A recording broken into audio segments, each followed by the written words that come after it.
Des baignures sur un grand écran et souvenirs, mais alors, il y a eu un avant et un après, quoi. Alors non pas que je sois sensible, aux films d'hommes, en jupette, hein, comme c'est le cas dans Baignures, mais le moment de la course de chars, waouh!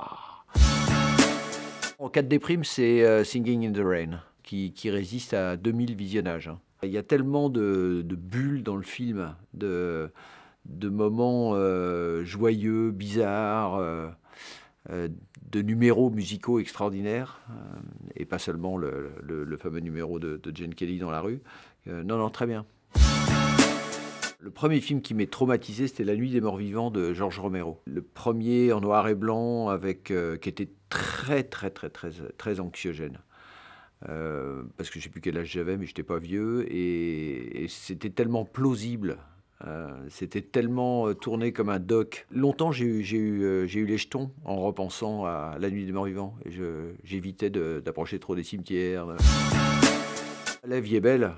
La vie est belle. Je défie quiconque de rester sec à la fin de La vie est belle. C'est pas possible. Et en même temps, c'est pas un mélo, hein. C'est pas un tiers-jus conventionnel. C'est tellement et tellement d'humanité dans le cinéma de Capra. You fuck my wife?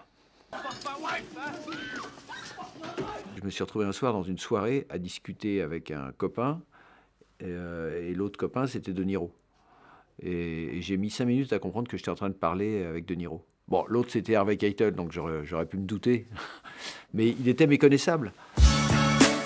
Soit Willy Wonka and the Chocolate Factory, mais alors la version originale, hein, de Mel Stewart avec Gene Wilder, dans cet univers pop et psychédélique et totalement barré. Ou bien Peau d'âne, dans l'univers féerique de Peau d'âne. Oui. Je suis tombé très amoureux de Catherine Deneuve en voyant Peau d'âne. Je lui ai même écrit une longue lettre d'amour à laquelle elle n'a jamais répondu. Et quand je lui ai cité l'anecdote des années après, elle m'a dit n'avoir jamais pris connaissance même de cette lettre.